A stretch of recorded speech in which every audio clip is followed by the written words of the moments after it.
prétexte de vouloir un modèle économique différent pour la SSR, les initiants veulent tout simplement la mort du service public. Le service public n'est pas un simple slogan.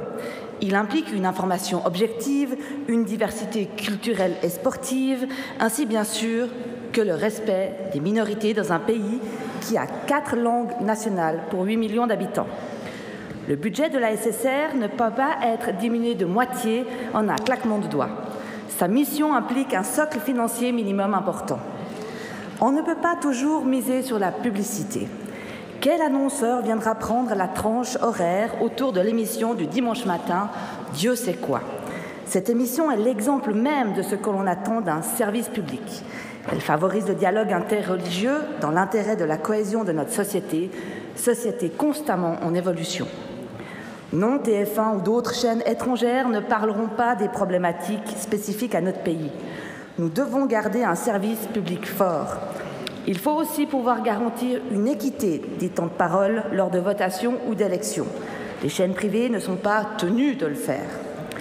Oui, avoir un service public de qualité, ça a un prix. Ce coût est lié au respect des minorités, à des coûts de retransmission de manifestations sportives en hausse, mais aussi à des exigences de qualité croissantes légitimes. Prenez ces magnifiques images de courses de ski qui nous permettent de rendre ces descentes passionnantes tout en faisant découvrir nos magnifiques paysages. Cela a un coût, mais les téléspectateurs sont en droit d'exiger cette qualité au vu de ce qu'il se fait ailleurs.